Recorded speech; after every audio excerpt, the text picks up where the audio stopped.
Hola, bienvenidas y bienvenidos a Lara y Ades.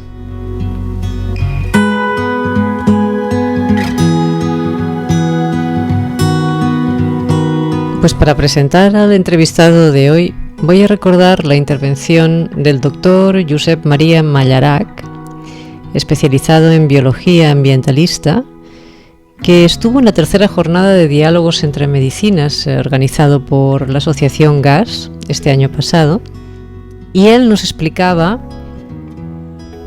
cómo las medicinas indígenas siguen estando no solamente vivas, sino florecientes, nos decía, y cómo este crecimiento es inseparable de un estilo de vida más armónico y saludable que el que tenemos en Occidente. Es un estilo de vida sin prisas, más respetuoso con la naturaleza y con una dedicación a la meditación y la contemplación, porque le dan valor a la buena salud espiritual. Nos decía también el doctor Mallarac que los pueblos indígenas entienden la salud como un resultado de una interacción de diversos factores, y los nombró. Factores espirituales, personales, ambientales, sociales, económicos, culturales y físicos, de lo que se deduce que la salud siempre es una responsabilidad comunitaria y a diferentes niveles según tu rol y el lugar que ocupes.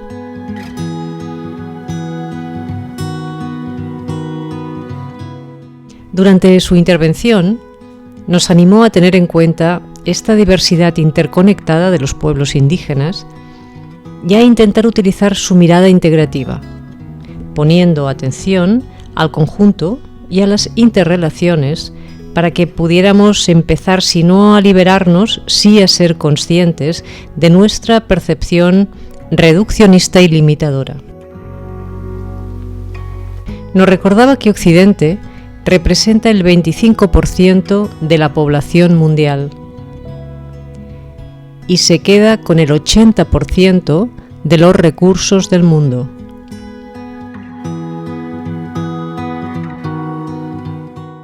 También recordó algo que no sabemos porque no es ni portada de noticias ni siquiera noticia, nos dijo, y es que el uso de medicinas indígenas ha aumentado en Occidente y que, por tanto, desde el año 2005, la Organización Mundial de la Salud las ha reconocido como medicinas tradicionales y complementarias.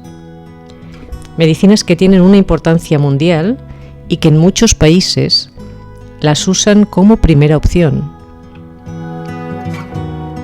Bien, despidió su intervención con el deseo de habernos orientado hacia la salud, invitándonos de nuevo a dejar prejuicios como el de considerar casi neolíticas las culturas indígenas, y nos recordó que su medicina, que en el mejor de los casos es usada en Occidente como una alternativa, está curando a la mayor parte de la humanidad. Y sí, es un dato real, porque si echáis cuentas, las cifras poblacionales cuadran.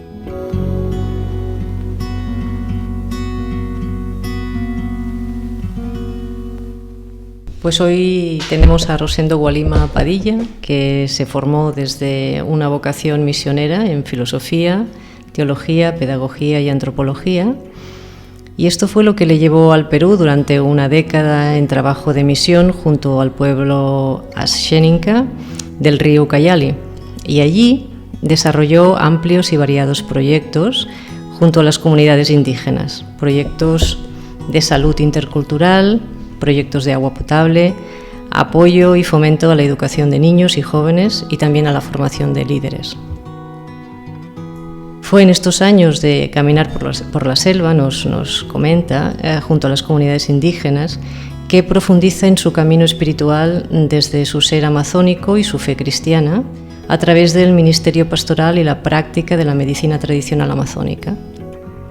Y es desde esta conjunción de la experiencia de lo humano, la espiritualidad cristiana y la tradición amazónica, que realiza procesos de acompañamiento psicoespiritual, de desarrollo de la persona, así como trabajos curativos mediante el uso de plantas amazónicas. Rosendo, muy bienvenido al programa. Muchísimas gracias. Saludar a quienes nos escuchan y agradecerte también por la invitación y por ofrecerme este espacio que de algún modo siento que no es solo Rosendo, ¿no? De algún modo es la selva, la Amazonía que también habla y se expresa a través de estos medios. Decir que no estamos a solas, que voy a presentar a Eduard Casas, que ha sido quien nos ha puesto en contacto contigo.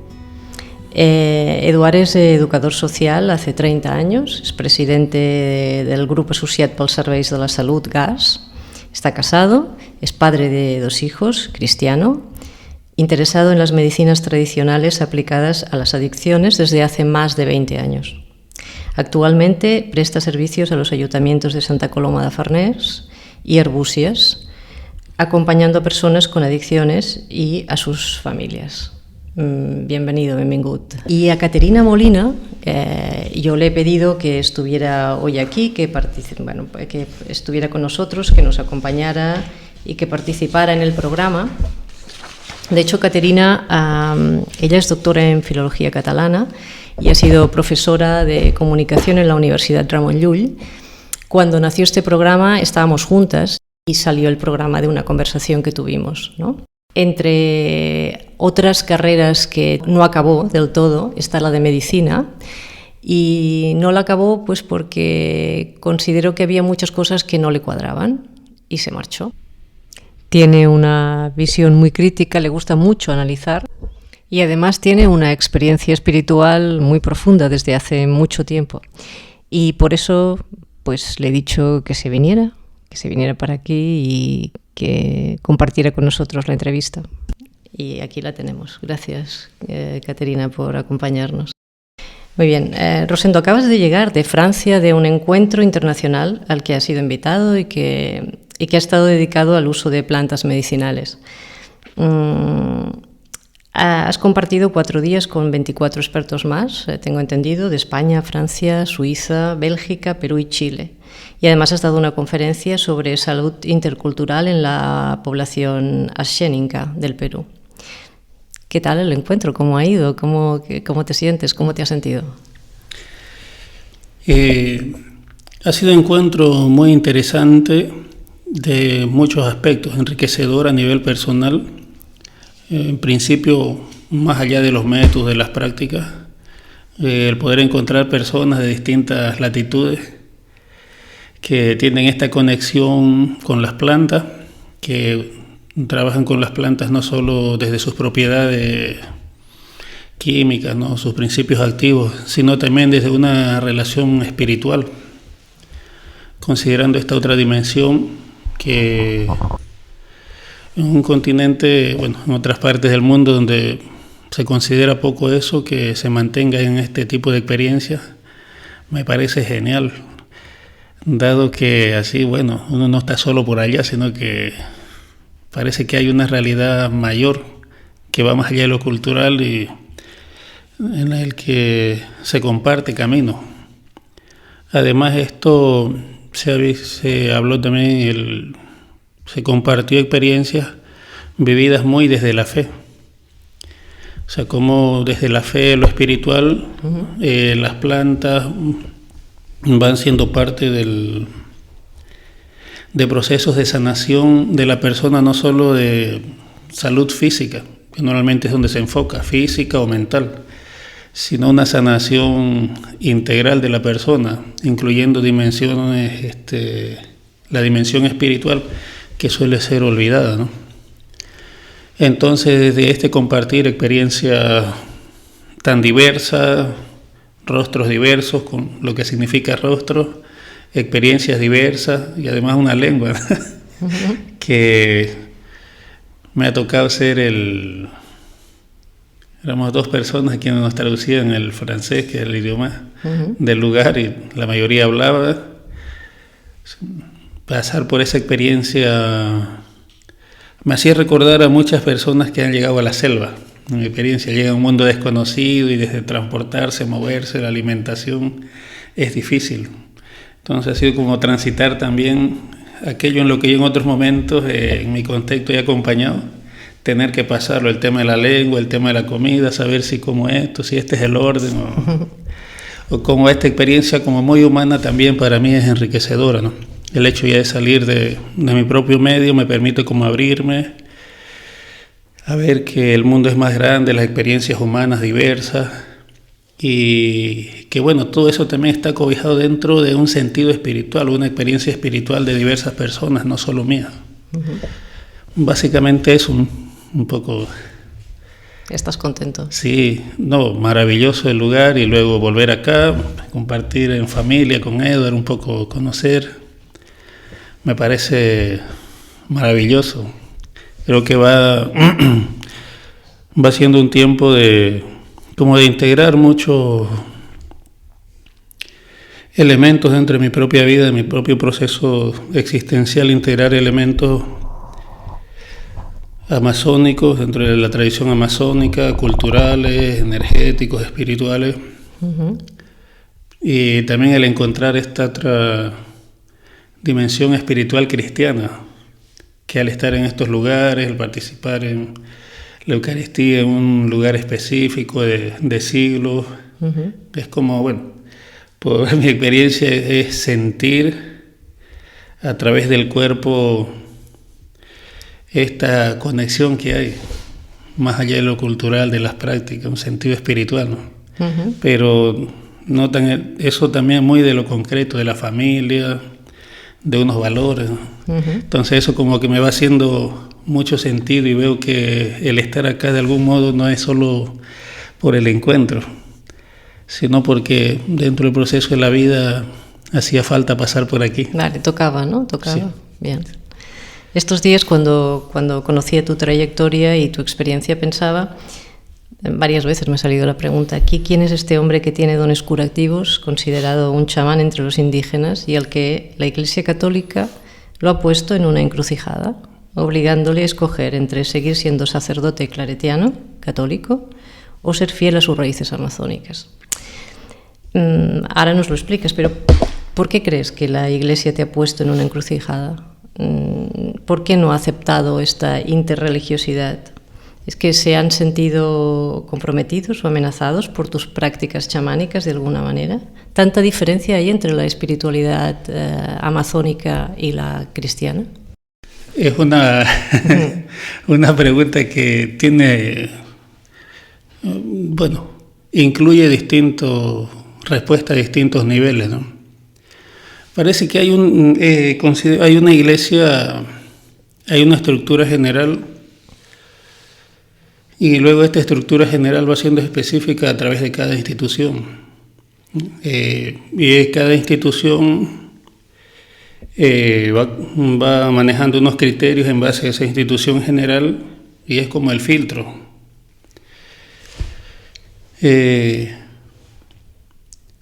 Considero yo que el problema no está tanto en lo espiritual, sino más ha sido en criterios funcionales, en cómo funciona una estructura,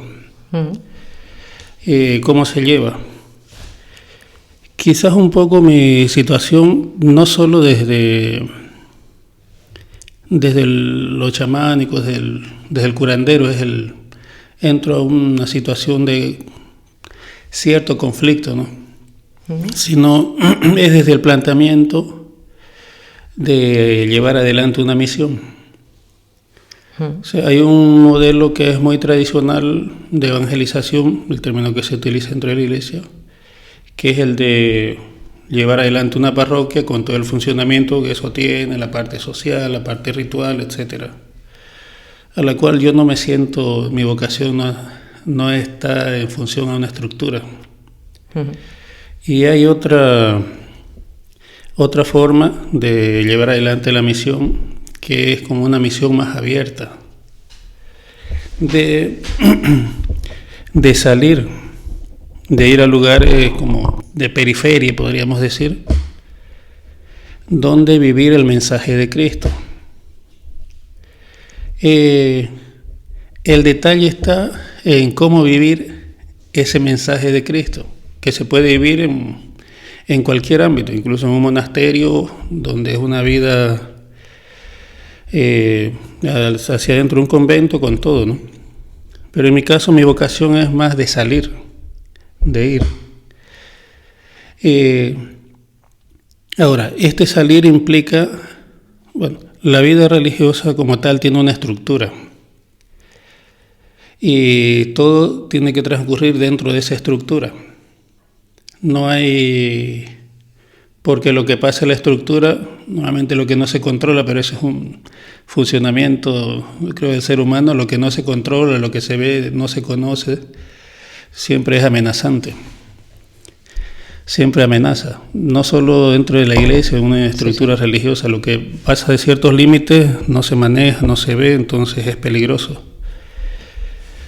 Entonces mi propuesta y mi práctica siempre fue un poco como sobre esos límites y hasta más allá de esos límites, lo que podría considerarse, algo que para mí es normal por mi experiencia de vida.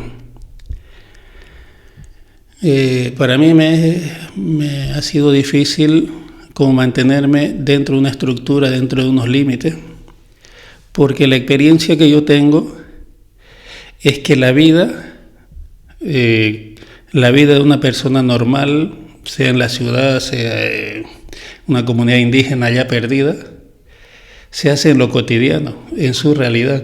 Entonces, si una iglesia no va a lo cotidiano, a la realidad de las personas, algo no funciona. Y no funcionaba conmigo. Entonces, claro, yo estuve 10 años con los Ashéninkas en la selva central del Perú, por el río Ucayali, y siempre llevaba esto al límite, porque me era difícil no estar con esa gente a la que yo estoy enviado. O sea, ir a visitar y volver, y ir a hacer misa, y estar un rato y volver. Como que no estaba haciendo las cosas completas. Si me consagré es para gastar mi vida por algo, o sea, tenía que correr el riesgo de que si me pasaba algo ahí me pasa como me puede pasar en la ciudad, me muerde una víbora o me pisa un auto, un bus, lo que sea, ¿no? Entonces eso me lleva siempre atención porque reconozco que ahí me es difícil como mantenerme dentro de un margen normal, digamos, ¿no? Uh-huh. El planteamiento. Yo, en el fondo, creo que eso es como una primera cuestión que genera tensión, como el salir de esos límites normales, ¿no? O sea, el abrirte, el hecho de estar abierto y no seguir las estructuras con... Eso. Uh-huh. Entonces ahí, pues, es problema mío, es problema de la institución. Vale. Bueno, queda abierto, ¿no? Uh-huh. Luego,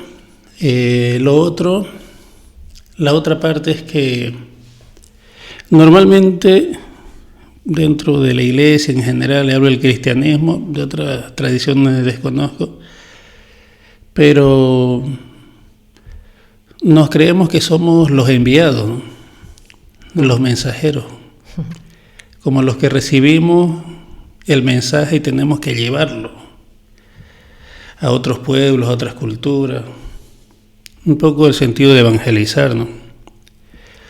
Sin embargo, en mi experiencia, mientras iba caminando con los Ashéninkas, o sea, iba acompañando a los Ashéninkas, pero a la vez iba entrando en mí porque soy amazónico también, de raíces indígenas, pertenezco al pueblo Movima de la selva boliviana del Beni. Se me llevaba a descubrir que Dios ya estaba allá también. O sea, que yo no lo llevaba. O sea, que era absurdo, poco menos, decir, voy a llevar al Señor, cuando el Señor está ahí. Entonces, el reconocer la presencia de Dios que está en un pueblo, en una cultura, en unas prácticas, me lleva a ubicarme de otro modo en lo que es la misión, que más desde el enseñar me lleva a compartir, que implica dar y recibir. Más desde el ser sacerdote, ser cristiano, ser misionero, me lleva al estar en el lugar. Entonces, claro, eso puede haber muchos debates. Esto del ser o no ser, que es muy occidental y es en lo que uno se fundamenta, soy esto, y a partir de eso. Yo desde este pueblo indígena en concreto entendí que es más importante el estar. Desde el estar se puede ser, pero el estar es más concreto, es más palpable, es más experiencial. No es tan mental, tan filosófico, tan etéreo. Estoy aquí, compartimos, estoy aquí, hablamos. Pero si soy tal, eso dificulta un poco la interacción. Entonces, eso me lleva como a entender que hay que replantear la evangelización, hay que replantear la misión, que no implica vamos a cambiar todo, pero implica vamos a revisar a ver qué entendemos por misión y cómo la hacemos. Porque por muchos siglos la misión se ha hecho según estos modelos, pero vemos que va pasando por encima, no llega al fondo, y probablemente es esto. Es como queremos meter algo y llega hasta donde llega y ya no podemos entrar. O sea, si desde fuera queremos meter, pero si entramos, creo que, bueno, no es que creo, es que siento que es distinto plantear desde dentro, acompañar una experiencia de Dios, porque esa experiencia de Dios florece en un pueblo, en una cultura concreta, pero también florece en el misionero, porque se permite abrir a una experiencia que lo transforma, que lo hace vivir a un Dios distinto, no el de las ideas, las definiciones, doctrinas, sino quizás más cercano a ese Dios de Jesús, que es el que viene a mostrar algo distinto, ¿no?, a lo que había. Entonces, por eso siempre he dicho, ¿no?, bueno, hablando de mi experiencia en particular, ¿no?, que igual como hablo de la Amazonía puede haber otros, ¿no?, el contacto con los pueblos indígenas, amazónicos en concreto, es como un tesoro en la medida que nos dejamos afectar, en la medida que compartimos de una manera más horizontal, en la medida que nos reconocemos que no somos los dueños del conocimiento, de las verdades, de los criterios, de la civilización, si lo ponemos de un poco más general, ¿no? Porque finalmente, ¿qué es la civilización? Entonces, estas situaciones, bueno, estas dos, el modelo de estructura de vida religiosa, luego esta experiencia de un Dios en una cultura, en un pueblo, unido luego ya a la práctica, al uso de plantas, ya se forma un paquete un poco raro, ¿no?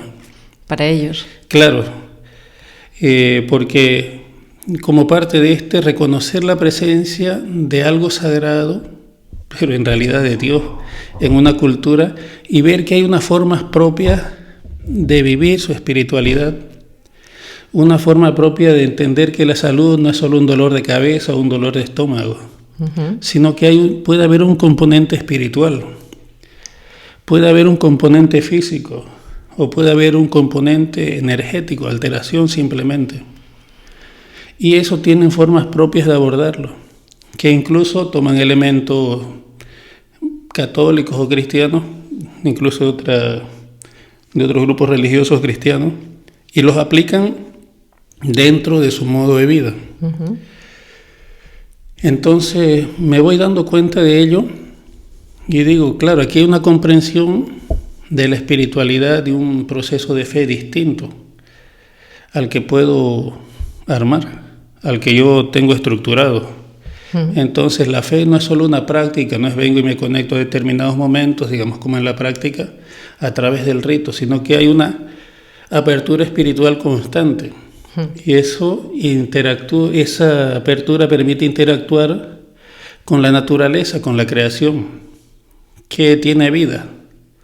Y entonces se puede utilizar plantas para curar enfermedades físicas, para curar situaciones energéticas o situaciones espirituales, tal como se considera, ¿no?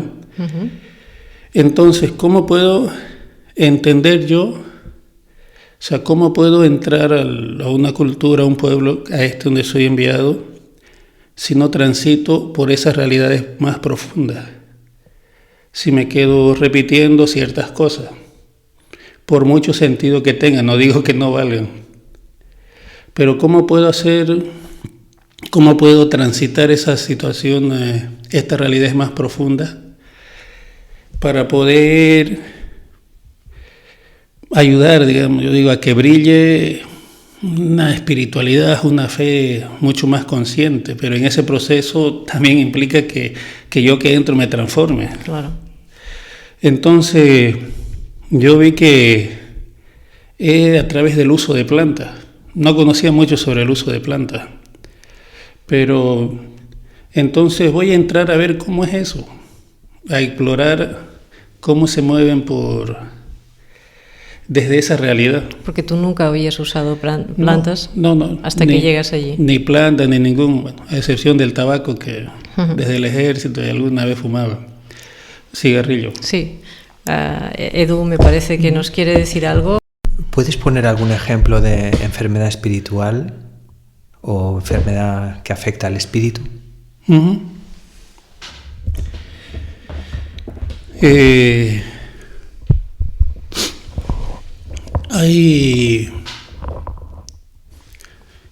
Claro, pero para hablar de enfermedad espiritual un poquito así voy a hacer una mirada rápida cómo se concibe a la persona en relación con el entorno, ¿no? Bueno, voy a tratar de traducirlo para hacerlo entendible, aunque a veces cuesta. Uh-huh.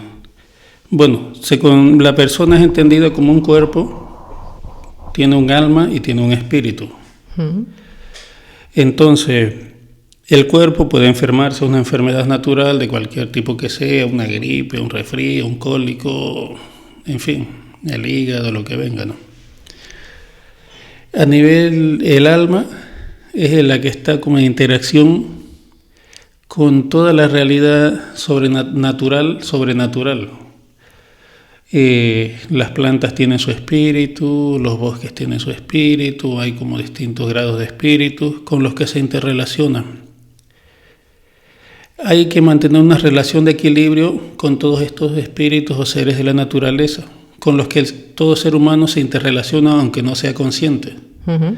Cuando se transgrede alguna norma de convivencia, sea en la comunidad o sea con el entorno, hay como una consecuencia. Viene a ser como, no es un castigo propiamente, es consecuencia de alterar el equilibrio que hay entre el ser humano y el entorno. Entonces, esta consecuencia generalmente viene a ser algún tipo de enfermedad, de dolencia, de alteración. Pero claro, en la práctica ahí se reconoce, por ejemplo, puede ser un dolor de estómago fuerte, es una mirada más de la medicina convencional y puede ser un dolor de estómago. Pero curiosamente, cuando la gente del lugar ya lo reconoce, ve que no es un dolor de estómago normal, sino es un dolor de estómago consecuencia de algún acto, de alguna transgresión. Y entonces ahí es donde viene, donde se viene a curar de distintos métodos, que ya luego puedo, a través de plantas, el tabaco, etcétera, que ya luego comentaré. Sí, luego comentamos. Sí. Luego se reconoce que hay una parte mala. El peyari es como el demonio, el kamari es el mal, peyari, kamari, que ya viene a ser como el mal, lo oscuro, lo negativo, el diablo, el demonio, una perspectiva más cristiana, que también puede afectar a la persona. Y lo que hace puede generar conductas impropias de una persona de la comunidad. Puede ponerse violento, puede hablar feo, o sea, son conductas o reacciones totalmente anormales que podrían asociarse en un contexto distinto a, ¿qué se dice? Esquizofrenia, cuadros psicóticos, adicciones. Uh-huh. Entonces, eso se reconoce que hay como una influencia del mal. Uh-huh. Entonces, ahí nuevamente viene ya la figura del curandero, de los que curan, a ese nivel espiritual y con el uso de plantas, que son elementos. Entonces, como en ese orden se entiende la salud, y desde ahí es que vienen es afectado el ser humano desde fuera o desde dentro, porque también puede haber como una apertura de parte de la persona para que el mal entre, para que el espíritu, sea de la naturaleza o el mal, afecte. Si una persona está triste, por ejemplo, y se aleja de la comunidad, del grupo, se va solo, es fácil que llame a algún espíritu del bosque y se lo quiera llevar. O sea, es como que está abriéndose a algo que, aunque no conozca, es posible que le pase. O lo mismo, si está enojado y se retira, puede que se abra un espíritu de violencia, de maldad. Es como que está la puerta abierta para que pueda ingresar, y luego eso en la vida cotidiana genera distintas situaciones, ¿no? Uh-huh. Conflictos, problemas, altera toda su vida y la vida de la familia y de la comunidad, dado que allá son grupos pequeños, ¿no? Vale. En realidad familiares. O sea, si el retiro se hace desde la tristeza o desde la rabia o desde una emoción que sea, ¿no?, que sea un poco tóxica, entonces si el retiro se hace desde otro lugar, entonces no, me imagino que sí que se pueden retirar de la comunidad, porque se le da mucha importancia a la comunidad. Sí, no se entiende la persona sin comunidad. Uh-huh. No existe. La idea del individuo, el individuo está en relación a la comunidad. Lo que te pone en contacto con la cultura indígena, en concreto con el poblado Ashénica, es tu servicio como misionero espiritual católico, ¿no? Entonces, ¿esto durante cuánto tiempo estás con ellos? Y para hacernos un poco de cronología, me parece que en el 2011 te destinaron a la selva peruana, ¿vale? Porque ¿cuándo decides hacerte misionero? ¿Cuándo decides hacerte sacerdote? ¿Cómo fue esto? Explícanos un poquito. Yo creo que todo empezó como a los 9 años, así 10. ¿Sí? En un medio rural en la selva, a veces llueve mucho, en algunos meses, entre diciembre y marzo llueve mucho. Vivía los recuerdos primeros que tengo, ¿no? Y cuando llueve, ¿qué se puede hacer en el campo? Pues, a no ser que sea algo necesario, estar en la casa, en la cama y a vuelta. Y yo tenía una Biblia por ahí, y yo leía la Biblia. Y leía, ese tiempo ni bautizado, recién a los 15 años me bauticé. Leía los evangelios. Pues a mí nunca me habían hablado de interpretar la Biblia. A esa edad, la experiencia de iglesia como muy cercana, pero a la vez lejana, porque no había una experiencia de parroquia, de grupo, de misa. Pero yo sentía que eso que leía de Jesús, como que me encendía algo por dentro. O sea, sin que me hayan dicho que era esto, nadie me haya predicado ni nada, ¿no? O sea, pero yo leí ese mensaje y decía, y miraba la realidad, las peleas, a veces entre familias, las guerras, la gente quiere acaparar. Y decía, pero si aquí está claro el mensaje. O sea, si Jesús, aquí está la respuesta a todo. O sea, ¿cómo no se dan cuenta? O sea, como un niño cuando quiere expresar algo a los adultos y no le hacen caso, no, vaya, un poco así me sentía, pero si aquí está claro. O sea, no hay dónde perdernos, miren, aquí está, era como, es evidente. Amar, perdonar, respeto, si alguien te hace esto, ayúdale. O sea, ¿de qué le sirve al hombre ganar el mundo entero si pierde su vida? Ya, carga con tu cruz, o sea, parábolas tan evidentes que no requieren un gran estudio teológico, que a mí lo que yo sentía en el cuerpo era como que me encendía algo. Y esto es evidente, miren, la realidad es esta y aquí está la respuesta, es evidente. Entonces yo creo que ahí fue donde nació como este deseo muy de fondo de querer decir al mundo, miren, esto es. O sea, hay tales problemas, miren, aquí está. sea, más allá de religión, de todos los debates que puedan haber, o sea, aquí está. ¿Lo compartías eso con la familia? ¿Se lo decías a la familia? Tenías 9, 10 años. Con mi familia muy poco, porque eso igual suena un poco raro, ¿no? De pronto aparece en la familia, no, hay que perdonar, no hay, o sea, es como que, ¿qué le pasó un poco, no? Porque como que sale del molde. Entonces eso yo lo fui viviendo de forma interna. Vale. Yo esa etapa, como estaba en medio de la naturaleza, la pampa, cuidábamos vacas a veces, ordeñábamos, tenía, ahora puedo decir, como una relación muy cercana con el entorno.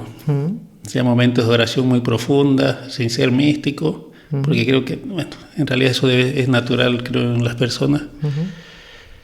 Y eso me llevó como a ir manteniendo una parte mía como, no sé, ya sabía que había algo distinto y no podía hacer todo como normalmente. Con 15 años acabé el colegio, una vida normal, hice la comunión, ahí fue donde hablo de esta religiosa, que bueno, yo suelo ser muy sonriso, me río de todo y de nada, y si no sé qué hacer igual me río, o sea que... Y en clase por algo yo estaba riéndome y me da como la Biblia en la cabeza, como para que se te salga eso que tienes en la cabeza, era de acá, española. Y yo digo en broma... ¿Que era una monja? Sí, religiosa, en el colegio, nos daba clase de religión. Yo digo, bueno, ahí me entró la Biblia a la fuerza. Pero más allá de la anécdota, ella fue la que me invitó a la catequesis de primera comunión con 14 años, sí.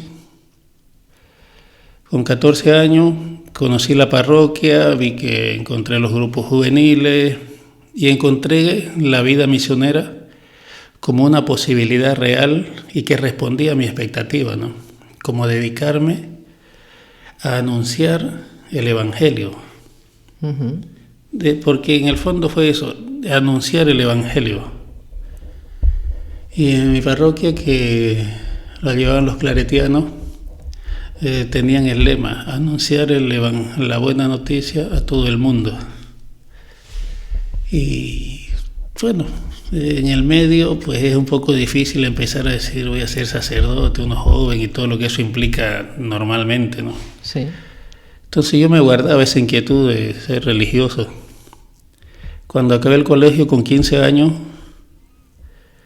o sea, como que tenía esa inquietud, pero con 15 años es un poco difícil decir me voy. No es imposible, ¿no? Pero entonces yo decidí irme al ejército, al servicio militar de 1 año. Qué cambio, ¿no? Sí, yo dije como para que se me pase como este deseo, esta inquietud de algo distinto, me voy al ejército, ahí se me va a pasar estas cosas. Y curioso, ¿no? Estando en el ejército, ya después de meses, estuve en el Chapar, en el sector cocalero. En ese tiempo se erradicaban grandes hectáreas de coca. Fui como un contingente erradicador, pero claro, al campamento donde estábamos nos atacaban narcotraficantes. Claro, eso no sale en los periódicos, de los que estábamos ahí en el baile. Y ahí se escuchaba cuando nos atacaban cómo silbaban las balas, ¿no? Sí. Por encima, porque era al oscuro, un poco a la suerte. Sí. Entonces me tocó lo difícil, no tanto por la situación, sino el dilema de tener que disparar a otro ser humano. Era del grupo de reacción inmediata, me acuerdo, de persecución. Claro, siempre me destaqué un poco, igual cuando tocó ser malo, era bien malo. En el ejército es difícil hacer obras de caridad. Pero a la hora de disparar ahí me tocó el dilema, ahí se me aclaró el panorama. Yo disparo, y no por puntería, sino por desgracia, me rifo a ¿no? A quien sea. ¿Y ahora qué hago con eso, no? Entonces ahí me quedó claro, ¿no? O la vida o la muerte. No hay vuelta. O sigo esto, que es donde toca matar, o busco algo que opte por la vida. Entonces yo por la vida me voy. Entonces ahí me quedó más claro que mi vocación era algo distinto a lo normal. Y a partir de ahí ya no me dio como miedo, no, yo, ¿qué va a hacer? No, yo me voy a ir a ser misionero, aunque no sabía cómo era eso. Pero lo que sabía era que era para anunciar el Evangelio, que era para esas cosas buenas que yo había descubierto, poder transmitirla a otras personas. Ya ni bien acabé el ejército el 14 de enero del año 2000. Sí. Y 10 días después, el 24 de enero, ya me fui a Cochabamba a iniciar el postulantado, el aspirantado con los claretianos. Y desde ese año, desde el 2000 hasta el 2020, he estado dentro de la congregación. Entre el 2000 y 2003 estudié filosofía. 2000, 2002, 2003 estuve en Colombia haciendo el año noviciado. Entre el 2004 y 2008 estuve estudiando teología en Perú. Sí. Y 2009 y 2010 estuve en Bolivia, habiendo estudiado los estudios, haciendo el año de pastoral. Sí. Que hice 2 años. Normalmente es 1, pero como era... ¿Qué pasó? Nuevamente ya ahí se prolongó un poco porque no lo veían claro. Bueno, ni yo lo veía claro, porque ya de algún modo reclamaba formas de ser distinto en una parroquia, ¿no? Vale. Pero me sirvió. Entre 2009 y 2010 estuve en Bolivia, al sur. Sí. Y ya el 2011 fue que llegué con los Ayéniques, desde el 2011 hasta el 2020, o sea, 10 años. Esa es más o menos mi trayectoria, así a grandes rasgos.